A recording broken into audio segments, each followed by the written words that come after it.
From JBS Studios in Greater New York, this is the JBS News Update with Teisha Bader. I'm Teisha Bader with the JBS News Update for Thursday, December the 7th, 2017. We begin with more reaction to the announcement yesterday by U.S. President Donald Trump recognizing Jerusalem as the capital of the State of Israel.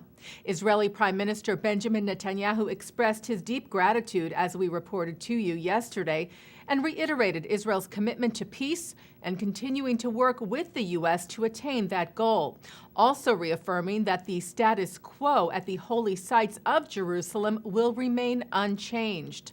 Netanyahu said today about the U.S. recognition that he was already in contact with other countries, which he said will issue a similar recognition. And referring to the president's announcement of preparations to move the U.S. Embassy from Tel Aviv to Jerusalem, Netanyahu said, "I have no doubt that the moment the American embassy moves to Jerusalem, and even before then, there will be a movement of many embassies to Jerusalem," adding that the time has come. Israel's President Reuven Rivlin wrote on social media to the president that there is no more fitting or beautiful gift as we approach 70 years of the State of Israel's independence, adding that Jerusalem is not and never will be an obstacle to peace for those who want peace. Support for the announcement by Trump was also heard from members of the House and Senate across party lines. And regarding peace efforts, U.S. Special Representative for International Negotiations Jason Greenblatt wrote on social media that the announcement reflects current and historic reality. Greenblatt wrote, "No matter how certain parties react, we will continue to be hard at work putting together our peace plan to benefit all parties." Meanwhile, Israeli security has been ramped up over the widespread Palestinian protests and demonstrations against the Trump announcement, which erupted again today across the West Bank and Gaza, East Jerusalem, and the Old City, with Israel police clashing with and dispersing the protesters. Some injuries were reported.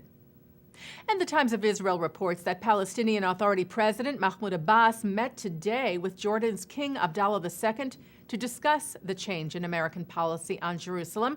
Also, the United Nations Security Council will reportedly meet on the issue tomorrow. 2 rockets were fired at Israel from Gaza this evening. The IDF said the projectiles landed in the sea. Sirens were heard in the Sha'ar HaNegev and Ashkelon regional councils.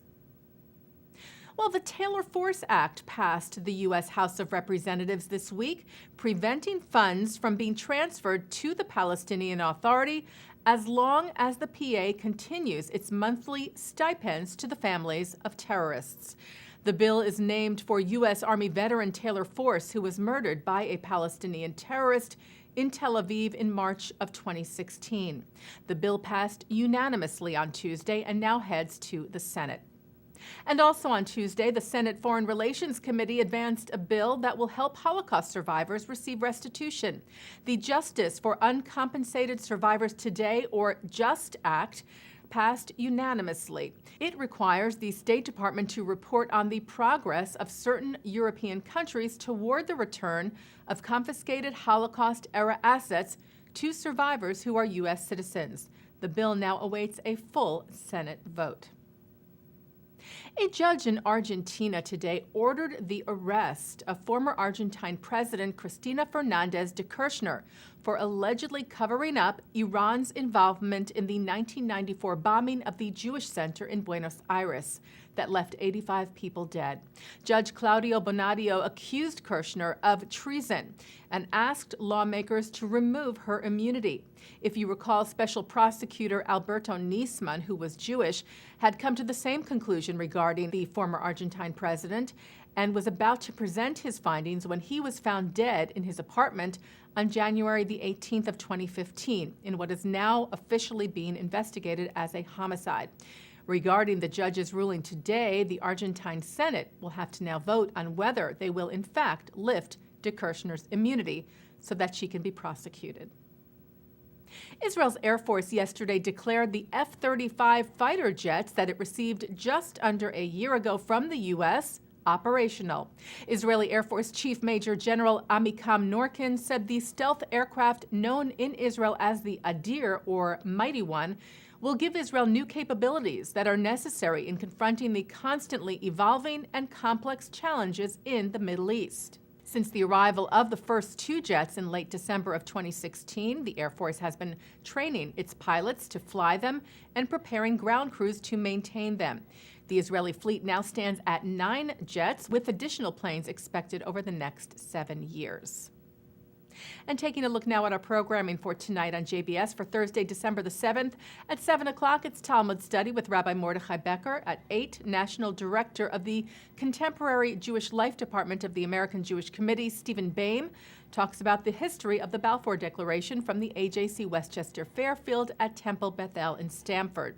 At 9, Mark Golub sits down with real estate developer and film producer Charles Cohen on L'chaim. At 10, 2 leaders of the modern Orthodox community, Blue Greenberg and Rabbi Yitz Greenberg, discuss their views on Jewish life today at Limud 2017 with Abigail Pogrebin. And coming up right after this newscast tonight at 6:30, it's the ILTV program, The Debka Files. And that's the JBS News Update for Thursday, December the 7th, 2017. I'm Teisha Bader.